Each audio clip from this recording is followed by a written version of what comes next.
प्रविश्य मम वाचमिमां प्रसुप्तां सञ्जीवयत्यखिलशक्तिधरस्वधाम्ना अन्यांश्च हस्तचरणश्रवणत्वगादीन् प्राणान्नमो भगवते पुरुषाय तुभ्यम्।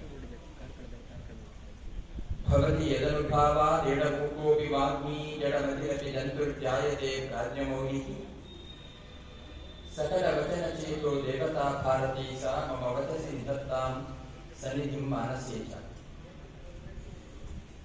ಅಖಂಡವಾದ ವೇದರಾಶಿಯನ್ನು ಎಲ್ಲರೂ ಅಧ್ಯಯನ ಮಾಡಬೇಕಾದ ಕಾಲ ಬಂದಿತ್ತು. ಆದರೆ ಅಂತ ಸಂದರ್ಭಗಳು ಕಡಿಮೆ ಆಗ್ತಾ ಬಂದಾಗ ವೇದವ್ಯಾಸರಿಗೆ ಅನಿಸುವುದು ವೇದ ವಿಭಾಗ ಮಾಡುವುದು ಒಳ್ಳೆಯದು. ಒಂದು ಸಂದರ್ಭದಲ್ಲಿ ಅತಿ ದೀರ್ಘಕಾಲಿಕವಾಗಿರ್ತಕ್ಕಂಥ ಬರಗಾಲ ಬಂದಾಗ ಸಾಧಕನಾದ ಋಷಿಗಳಿಗೆ ಆಹಾರ ನೀರು ಇಲ್ಲದೆ ಅನುಷ್ಠಾನ ಮಾಡದಿರುವಂತಹ ಸಂದರ್ಭ ಬಂದಾಗ ಒಂದು ಆಶ್ರಮದಲ್ಲಿ ಮಾತ್ರ ಸಮೃದ್ಧವಾಗಿರತಕ್ಕಂತಹ ಮಳೆ ಬೆಳೆ ಎಲ್ಲ ಇರ್ತದೆ. ಹಾಗಾಗಿ ಅನಿವಾರ್ಯವಾಗಿ ಆ ಆಶ್ರಮದ ಗೌತಮನ ಕರೆಯ ಮೇರೆಗೆ ಎಲ್ಲ ಋಷಿಗಳು ಸಾಧಕರು ಎಲ್ಲ ಆ ಆಶ್ರಮಕ್ಕೆ ಹೋಗಿ ವಾಸ ಮಾಡಿದರು. ಸುಮಾರು 12 ವರ್ಷಗಳ ನಂತರ ಎಲ್ಲ ಕಡೆ ಮಳೆ ಬೆಳೆ ಬಂದಾಗ ಸಾಧಕರಾದ ಋಷಿಗಳಿಗೆ ತಮ್ಮ ತಮ್ಮ ಆಶ್ರಮಕ್ಕೆ ಹೋಗಬೇಕು ಅಂತ ಅನಿಸುತ್ತದೆ. ಅದಕ್ಕೋಸ್ಕರ ಒಂದು ಸಲ ಗೌತಮರ ಹೋಗಿ ಪ್ರಾರ್ಥನೆ ಮಾಡಿದಾಗ ಅವರಿಗೆ ಕೊಡ್ಲಿಕ್ಕೆ ಮನಸ್ಸು ಬಂದಿದೆ, ಬಿಟ್ಕೊಡ್ಲಿಕ್ಕೆ. ಯಾಕೆಂದ್ರೆ ಸಾಧಕರಾದ ತಪಸ್ವಿಗಳು ನಮ್ಮ ಆಶ್ರಮದಲ್ಲಿ ಇದ್ದಾರೆ ಅಂದ್ರೆ ಅತ್ಯಂತ ದೊಡ್ಡ ಸೌಭಾಗ್ಯ ಇಲ್ಲ ಇಲ್ಲೇ ಇಲ್ಲಿ ಅನಿಸಿಕೆ.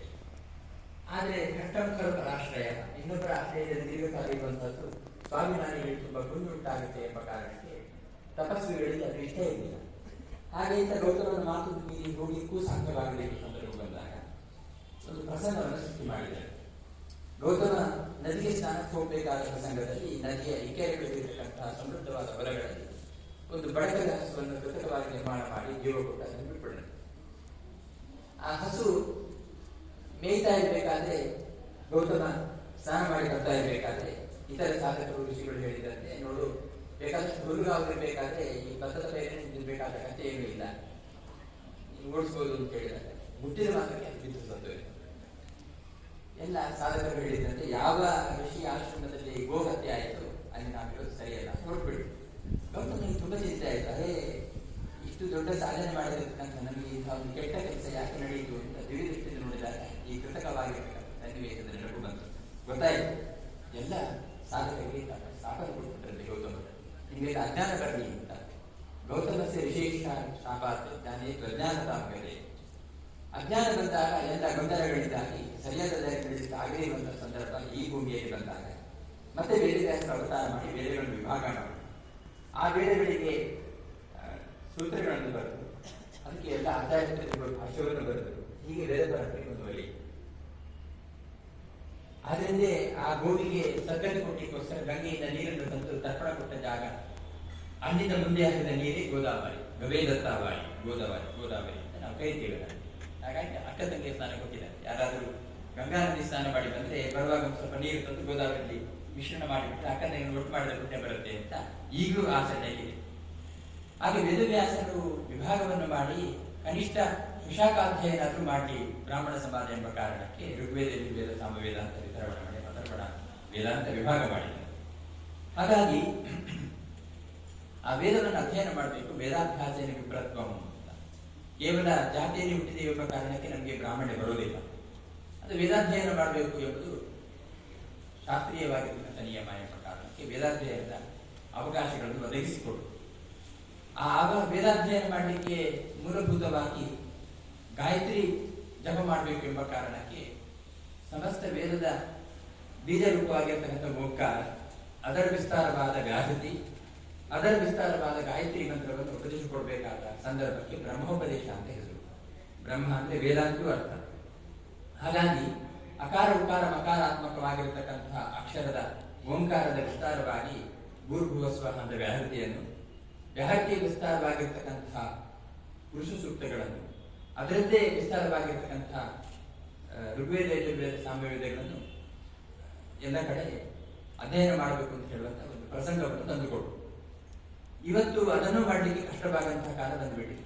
ವಿಪ್ರ ಸಮಾಜ ಅದನ್ನು ಉಳಿಸ್ಕೊಳ್ಬೇಕಾಗಿರುವಂತಹದ್ದು ಆದ್ಯ ಕರ್ತವ್ಯ ಅಂತಾದರೂ ಕೂಡ ಶ್ವಶಾಕಾಧ್ಯಯನ ಮಾಡುವಂತಹ ಪ್ರಸಂಗಗಳು ಕಡಿಮೆ ಆಗಿರುವಂತಹ ಸಂದರ್ಭದಲ್ಲಿ ಒಬ್ಬ ಬ್ರಾಹ್ಮಣ ಅದನ್ನು ಅಧ್ಯಯನ ಮಾಡಲೇಬೇಕು ಎಂಬ ಕಾರಣಕ್ಕೆ, ಅದನ್ನು ಪರಂಪರೆ ಉಳಿಸಿಬಿಡಿಸಬೇಕು ಎಂಬ ಕಾರಣಕ್ಕೆ ಒಂದಷ್ಟು ಪ್ರಯತ್ನವನ್ನು ಎಲ್ಲ ಬ್ರಾಹ್ಮಣ ಸಮಾಜ ಮಾಡ್ತಾ ಇರುವುದಕ್ಕೆ ನಮಗೆ ತುಂಬಾ ಸಂತೋಷ ಆಗಿದೆ. ಇವತ್ತು ಬ್ರಾಹ್ಮಣ ಸಮಾಜ ಪ್ರತಿಯೊಂದು ಮನೆಯಲ್ಲಿ ಕೂಡ ಗಾಯತ್ರಿ ಜಪವನ್ನು ಮಾಡಬೇಕಾಗಿದೆ.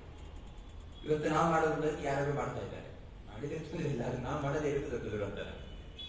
ಹಾಗಾಗಿ ಧಿಯೋಯನ ಪ್ರಚೋದಯ ಆಗ್ತಿತ್ತು. ಒಬ್ಬ ಮನುಷ್ಯನ ದೇಹ ಎಷ್ಟು ಗಟ್ಟಿ ಇದ್ರೂ ಕೂಡ ಬುದ್ಧಿ ನೆಟ್ಟಗಲಿದೆ ಇದ್ರೆ ಅವನಿಗೆ ಸದ್ಗತಿ ಒಳ್ಳೆ ದಾರಿಗೆ ಸಾಗಲಿಕ್ಕೆ ಆಗುವುದಿಲ್ಲ.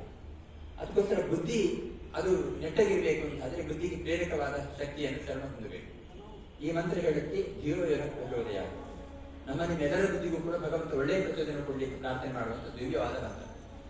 ಹಾಗಾಗಿ ಈ ಮಂತ್ರವನ್ನು ಉಪದೇಶ ಕೊಡಬೇಕಾದ್ರೂ ಕೂಡ ತಂದೆಗೆ ಪ್ರಥಮಾಧಿಕಾರ ಇರಬೇಕು. ಪಿತೈವ ಉಪನಯೇ ಪುತ್ರಂ ತದಭಾವೇ ಪಿತುಪಿತ ತದಭಾವೇ ಪಿತೃಭ್ರಾತ ತದಭಾವೇ ಸೋದರ ಅಂತ ಪ್ರಥಮಾಧಿಕಾರ ಇತ್ತು ತಂದೆಗೇನೆ ಗಾಯತ್ರಿ ಮಂತ್ರ ಉಪದೇಶಿಕೊಡ್ಲಿಕ್ಕೆ. ಸ್ವಾಮಿಗಳು ಬಂದ್ರು, ಬಾರಿ ಗುರುಗಳು ಬಂದ್ರು ಅಂತ ಹೇಳುವ ಕಾರಣಕ್ಕೆ ಗಾಯತ್ರಿ ಮಂತ್ರವನ್ನು ಸ್ವಾಮಿಗಳಿಗೆ ಉಪದೇಶಿಕೊಡ್ಲಿಕ್ಕೆ ಹೇಳ್ಬೇಡಿ, ತಂದೆಗೆ ಅಧಿಕಾರ ಇರುತ್ತೆ.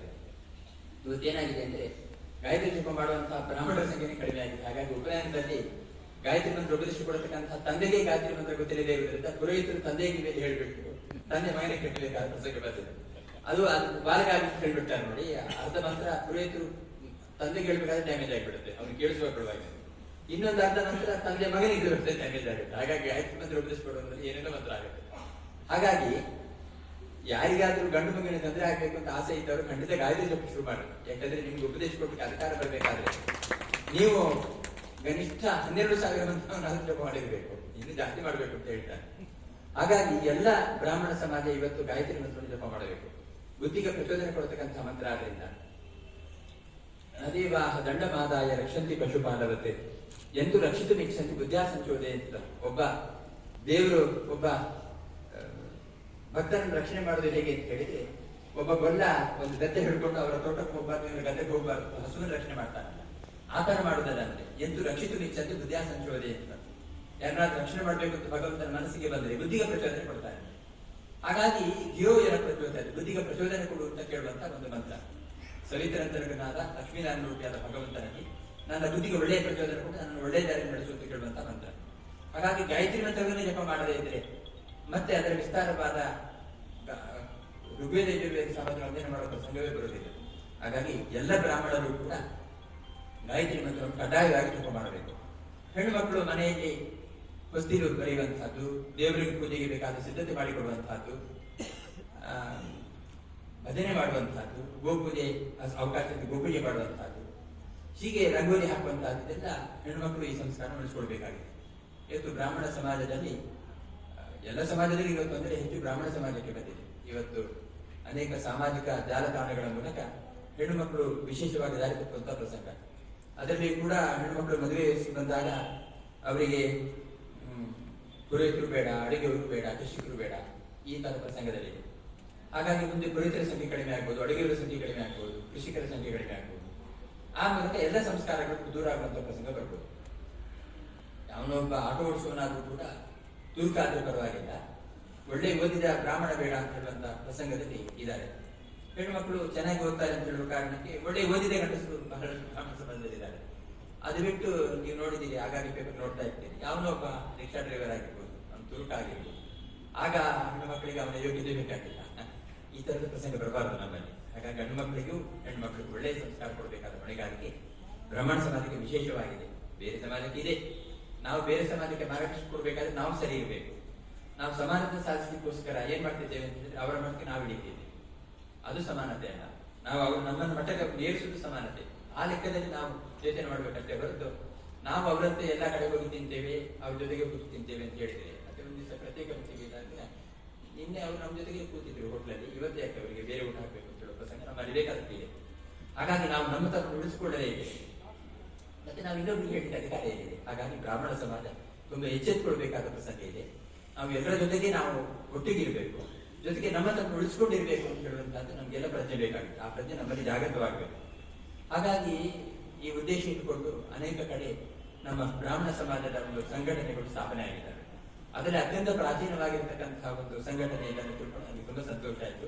ಶಿವಮೊಗ್ಗ ಜಿಲ್ಲಾ ಬ್ರಾಹ್ಮಣ ಮಹಾಸಭಾ ಎಂಬುದು 107 ವರ್ಷದಿಂದ ನೂರಾರು ವರ್ಷಗಳು ಅಥವಾ 108ನೇ ವರ್ಷದಿಂದ ಈ ಬ್ರಾಹ್ಮಣ ಸಮಾಜ ತುಂಬ ದೊಡ್ಡ ಉದ್ದೇಶವನ್ನು ಇಟ್ಟುಕೊಂಡು ಸಮಾಜಕ್ಕೋಸ್ಕರ ತನ್ನ ಕರ್ತವ್ಯದಿಂದ ಅಸ್ತಿತ್ವವನ್ನು ಪಡ್ಕೊಂಡಿದೆ, ವಿಶಿಷ್ಟವಾದ ಅಸ್ತಿತ್ವವನ್ನು ಪಡ್ಕೊಂಡಿದೆ. ಯಜುರ್ವೇದ, ಋಗ್ವೇದ, ಸಾಮವೇದಗಳು ಎಲ್ಲ ವೇದಗಳು ಕೂಡ ಭಗವಂತನನ್ನು ಹೇಳುವಂತಹ ಮಂತ್ರಗಳು. ಕರ್ಮವನ್ನು ಹೇಳ್ಬೋದು ಅದು, ಅದೇ ಪ್ರಧಾನವಾಗಿ ಕರ್ಮ ಪ್ರತಿಪಾದ್ಯನಾದ ಭಗವಂತನ ಹೇಳುವಂತಹ ಉದ್ದೇಶದಿಂದ ವೇದವನ್ನು ತಿಳಿದ. ಹಾಗಾಗಿ ಒಂದೊಂದು ಅಕ್ಷರವೂ ಕೂಡ ಭಗವಂತನ ಹೇಳುತ್ತೆ, ಒಂದೊಂದು ಪದಗಳು ಭಗವಂತನ ಹೇಳ್ತಾರೆ, ಒಂದೊಂದು ವಾಕ್ಯಗಳು ಭಗವಂತನ ಹೇಳ್ತಾರೆ. ಸಮಗ್ರ ವೇದ ಭಗವಂತನ ಹೇಳುತ್ತೆ. ಅದಕ್ಕೆ ಪೂರಕವಾದ ರೀತಿಯಲ್ಲಿ ಯಜ್ಞ ಹಾಗಾಗಿ ಕರ್ಮಗಳನ್ನು ಕೂಡ ಅದು ಹೇಳುತ್ತೆ. ಹಾಗಾಗಿ ಎಲ್ಲ ವೇದಗಳ ಪರಮೋದ್ದೇಶ ಏನೆಂದರೆ ವೇದಪುರುಷನಾಗಿರ್ತಕ್ಕಂಥ ಭಗವಂತನ ಬಗ್ಗೆ ಚಿಂತನೆ ಮಾಡಬೇಕು ಅಂತ ಹೇಳುವ ಉದ್ದೇಶ. ವೇದದ ಅಧ್ಯಯನದಿಂದ ಬೌದ್ಧಿಕವಾದ ಶಕ್ತಿ ಅದು ಉನ್ನತ ಮಟ್ಟಕ್ಕೆ ಹೋಗುತ್ತೆ. ನಮ್ಮ ದೇಹದಲ್ಲಿ ಉಂಟಾಗುವ ಕಂಪನಗಳು ನಮ್ಮನ್ನು ಜಾಗೃತವಾಗಿರ್ತವೆ. ಹೀಗೆ ವೇದಾಧ್ಯಯನ ಎಂಬುದು ಅತ್ಯಂತ ವಿಶಿಷ್ಟವಾದ ಸ್ಪಂದನ ಶಕ್ತಿಯನ್ನು ಜಾಗೃತಿ ಮಾಡುವುದರ ಮೂಲಕ ದುಷ್ಟಶಕ್ತಿಯನ್ನು ಆಕ್ರಮಣ ಮಾಡಿಕೊಳ್ಳುವುದಿಲ್ಲ. ಹಾಗಾಗಿ ಪ್ರತಿನಿತ್ಯ ಕೂಡ ನಮ್ಮ ಮನೆಯಲ್ಲಿ ವೇದಮಂತ್ರ ಪಾರಾಯಣ ಆದರೆ ಒಳ್ಳೆಯದು. ಬೆಳಗಿನ ಸಂದರ್ಭದಲ್ಲಿ ಶಂಖನಾದ ಮಾಡಿದರೆ ಒಳ್ಳೆಯದು. ಆ ಶಂಖಧ್ವನಿ ಎಂಬುದು ಅನೇಕ ದೂರ ಹರಡಿದಷ್ಟು ದೂರದಿಂದ ಯಾವುದೇ ಅಪಶಕ್ತಿಗಳು ಮತ್ತು ದುಷ್ಟಶಕ್ತಿಗಳ ಆಕ್ರಮಣಕ್ಕೆ ಅವಕಾಶವನ್ನು ಮಾಡಿಕೊಡುವುದಿಲ್ಲ. ಹಾಗಾಗಿ ಪ್ರತಿನಿತ್ಯವೂ ಕೂಡ ಒಂದು ಮನೆಯಲ್ಲಿ ಶಂಖನಾದ ಪೂಜೆ ಮಾಡುವಾಗ ಕಂಠನಾದ ಆಗಿಬಿಟ್ರೆ ಅತ್ಯಂತ ದೊಡ್ಡ ಮಾಂಗಲಿಕವಾಗಿರತಕ್ಕಂಥ ಶಬ್ದ ಇನ್ನೊಂದು ಇಲ್ಲ. ಹಾಗಾಗಿ ಪ್ರತಿನಿತ್ಯ ಮನೆಯಲ್ಲಿ ಪೂಜೆ ಮಾಡುವಂತಹದ್ದು, ಊಟ ಮಾಡುವ ಮೊದಲು ಅದನ್ನು ಭಗವಂತನಿಗೆ ಸಮರ್ಪಣೆ ಮಾಡುವಂತಹದ್ದು. ಗಂಡಸರು ಕೆಲಸಕ್ಕೆ ಹೋಗಿದ್ರು ಕೂಡ, ಹೆಣ್ಣುಮಕ್ಕಳೇ ಆಗಿದ್ರು ಕೂಡ ಗಂಡಸರು ಪೂಜೆ ಮಾಡಿ ತೀರ್ಥ ಮಾಡಿದ್ದನ್ನು ಆ ಆಹಾರಕ್ಕೆ ಪ್ರೋಕ್ಷಣೆ ಮಾಡಿ ಭಗವಂತನಿಗೆ ಸಮರ್ಪಣೆ ಮಾಡಿ ಊಟ ಮಾಡುವಂತಹ ಅಭ್ಯಾಸವನ್ನು ಇಟ್ಕೊಳ್ಬೇಕು. ಹಾಗಾಗಿ ವೇದ ಎಂಬುದು ಅದು ದಿವ್ಯವಾಗಿರತಕ್ಕಂತಹ ಮಂತ್ರ. ಆ ವೇದ ನಂತರದ ಅದಕ್ಕೆ ಅದು ಗದ್ಯ ಪದ್ಯ ಗಾನಾತ್ಮಕವಾಗಿ ವಿಭಾಗ ಮಾಡಿದರೆ, ಋಗ್ವೇದ ಅದು ಪದ್ಯ ರೂಪದಲ್ಲಿದ್ದರೆ, ಯಜುರ್ವೇದ ಅದು ಗದ್ಯ ರೂಪದಲ್ಲಿದ್ದರೆ, ಸಾಮವೇದ ಎಂಬುದು ಗಾನಾತ್ಮಕವಾದ ಅಂಶಗಳನ್ನು ಒಳಗೊಂಡಿದೆ. ಹಾಗಾಗಿ ಎಲ್ಲ ವೇದಗಳಲ್ಲಿ ಕೂಡ ಅನೇಕ ಮಂತ್ರಗಳು ಸಮಾನವಾಗಿದ್ದಾವೆ. ಆ ಮಂತ್ರಗಳನ್ನು ಉಚ್ಚಾರಣೆ ಮಾಡಿದ್ರಿಂದ ಅನಂತವಾದ ಫಲ. ಇನ್ನು ವೇದ ಮಂತ್ರಗಳನ್ನು ಉಚ್ಚಾರಣೆ ಮಾಡಿ ಅಗ್ನಿ ಮೂಲಕ ಆಹುತಿಯನ್ನು ಕೊಟ್ಟರೆ ಇನ್ನೊಂದು ದೀರ್ಘವಾದ ವಿಶಿಷ್ಟವಾದ ಫಲ ಸಿಗುತ್ತೆ. ಏಕೆಂದರೆ ಅತ್ಯಂತ ಪವಿತ್ರವಾದದ್ದು ಅಗ್ನಿ.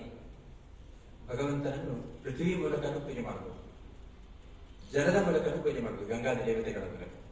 ಇನ್ನೊಂದು ಅತ್ಯಂತ ಪರಿಶುದ್ಧವಾದ, ಅತ್ಯಂತ ಪವಿತ್ರಳಾದ ಸೀತಾಮಾತೆಯ ಪಾವಿತ್ರ್ಯದ ಬಗ್ಗೆ ಅನ್ಯಥಾ ಮಾತುಗಳು ಬಂದಾಗ ತನ್ನ ಪಾವಿತ್ರ್ಯವನ್ನು ತೋರಿಸಿದ್ದು ಅವಳು ಅಗ್ನಿಯ ಮೂಲಕ. ಬಂಗಾರ ಬೆಳ್ಳಿ ಕೂಡ ಅದು ಶುದ್ಧವಾದವು ಅಂತ ಹೇಳಿದ್ರೆ ಅಗ್ನಿಯ ಮೂಲಕ ಪರೀಕ್ಷೆ ಮಾಡ್ತಾರೆ. ಅಗ್ನಿ ಎಂಬುದು ಅತ್ಯಂತ ಪರಿಶುದ್ಧವಾದದ್ದು, ಪರಿಶುದ್ಧಿಯನ್ನು ಪ್ರಕಟ ಮಾಡುವಂತ ಒಂದು ದಿವ್ಯವಾಗಿರ್ತಕ್ಕಂಥ ಪಂಚಭೂತಗಳಲ್ಲಿ ಒಂದಾದ ಪದಾರ್ಥ. ಅದರಲ್ಲಿ ನಾವು ದೇವತಾವನ್ನು ಉದ್ದೇಶ ಮಾಡಿಕೊಂಡು ದ್ರವ್ಯತಾಗದ ಮೂಲಕ ಆಹುತಿ ಕೊಟ್ಟರೆ ಆ ಅಗ್ನ್ಯಂತರನಾದ ಪರಶುರಾಮ ರೂಪಿಯಾದ ಭಗವಂತ, ಅಗ್ನಿಯಿಂದ ಆ ಮಂತ್ರಗಳಲ್ಲಿ ಪ್ರತಿಪಾದ್ಯವಾಗಿರ್ತಕ್ಕಂಥ ಪುರುಷೋತ್ತಮನಾದ ನಾರಾಯಣ ದೇವರು ಇವರೆಲ್ಲ ಸಂತುಷ್ಟರಾಗಿಟ್ಕೊಂಡು ಪ್ರಕೃತಿಯಲ್ಲಿ ಇರತಕ್ಕಂಥ ಅಸಮತೋಲನವನ್ನು ಪರಿಹಾರ ಮಾಡಿ ಕಾಲಕಾಲಕ್ಕೆ ಬೇಕಾಗಿರ್ತಕ್ಕಂತಹ ಮಳೆ ಬೆಳೆಯನ್ನು ಕೊಟ್ಟು ನಮ್ಮ ಸಮಾಜವನ್ನು ಸುರಕ್ಷಿತವಾಗಿರುತ್ತಾರೆ. ಹಾಗಾಗಿ ಪಾರಂಪರಿಕವಾಗಿರ್ತಕ್ಕಂಥ ಯಾವುದೇ ಸಂಪ್ರದಾಯಗಳನ್ನು ನಡೆಸಿಕೊಂಡು ಬಂದರೆ ಖಂಡಿತ ಅದರಿಂದ ಶ್ರೇಯಸ್ಸಾಗಿದೆ. ಗೋಪಾಲನಲ್ಲಿ ಅಗ್ನಿ ದುರಂತ ಆದಾಗ ಅತಿ ದೂರದಲ್ಲಿರ್ತಕ್ಕಂಥ ಅನೇಕ ಮಂದಿ ಸತ್ತರೂ ಕೂಡ ಅದರ ಪಕ್ಕದಲ್ಲೇ ಇರತಕ್ಕಂತಹ ಅಗ್ನಿಹೋತ್ರಿಗಳಾಗಿರ್ತಕ್ಕಂತಹ ಬ್ರಾಹ್ಮಣರೊಬ್ಬರ ಮನೆಯಲ್ಲಿ ಇರತಕ್ಕಂಥದ್ದು ಎಲ್ಲರೂ ಕ್ಷೇಮವಾಗಿದ್ದರಂತೆ. ಯಾಕೆಂದ್ರೆ ಅಗ್ನಿ ಹೋಮಧೂಮ ಎಂಬುದು ಅದು ಆಯುಷನ್ನು ಸಮೃದ್ಧಿ ಮಾಡುತ್ತೆ, ನಮ್ಮ ಶ್ವಾಸಕೋಶವನ್ನು ರಕ್ಷಣೆ ಮಾಡುತ್ತೆ, ನಮಗೆ ಎಲ್ಲ ರೀತಿಯಲ್ಲೂ ಕೂಡ ಅದು ರಕ್ಷಣೆಯನ್ನು ಕೊಡುತ್ತೆ. ಬ್ರಾಹ್ಮಣ ಸಮಾಜ ಅದು ಭೌತಿಕವಾಗಿ ತುಂಬಾ ಎತ್ತರದ ಪ್ರತಿಭೆಯನ್ನು ಹೊಂದಿರತಕ್ಕಂಥ ಸಮಾಜ. ಆ ಸಮಾಜ ತಮ್ಮ ಪ್ರತಿಭೆಯ ಮೂಲಕ ಇವತ್ತು ಉಳ್ಕೊಂಡಿದೆ. ನಮ್ಗೆ ಯಾವುದೇ ಮೀಸಲಾತಿಗಳಿಲ್ಲ, ನಮ್ಗೆ ಯಾರು ಕೇಳೋರೇ ಇಲ್ಲ ಅಂತಾದಾಗ್ಲೂ ಕೂಡ, ಯಾವುದೇ ಸೌಲಭ್ಯವನ್ನು ನಮ್ಮನ್ನು ವಂಚಿತರನ್ನಾಗಿ ಮಾಡಿದಾಗಲೂ ಕೂಡ ನಾವು ನಮ್ಮ ಪ್ರತಿಭೆಯ ಮೂಲಕ ಅಸ್ತಿತ್ವವನ್ನು ಪಡ್ಕೊಂಡಿದ್ದೇವೆ. ಆ ಪ್ರತಿಭೆ ಅದು ಶುದ್ಧವಾಗಿರಬೇಕು, ನಮ್ಮ ಸಮಾಜದ ತಳಿ ಅದು ಶುದ್ಧವಾಗಿರಬೇಕು. ಆ ಮೂಲಕ ಸಮಾಜಕ್ಕೆ ಏನಾದರೂ ಕೊಡಬೇಕು ಅಂತ ಹೇಳುವಂಥ ಸದಾಶಯ ನಮ್ಮಲ್ಲಿ ಯಾವತ್ತೂ ಜಾಗೃತವಾಗಿರಲಿ. ನನಗೆ 5 ಗಂಟೆಗೆ ಕಟ್ಟಡದಲ್ಲಿ ಕಾರ್ಯಕ್ರಮ ಇರೋದ್ರಿಂದ ತುಂಬ ಹೊತ್ತಿನ ಜೊತೆಗೆ ಆಗುವುದಿಲ್ಲ, ಮತ್ತೆ ಪೂಜಾದಿಗಳಾಗಿರ್ತಿದೆ. ಈ ಪ್ರಥಮ ದಿನ ಈ ಕಾರ್ಯಕ್ರಮದಲ್ಲಿ ಭಾಗಿಯಾಗಿ ನನಗೆ ತುಂಬ ಸಂತೋಷ ಆಯಿತು.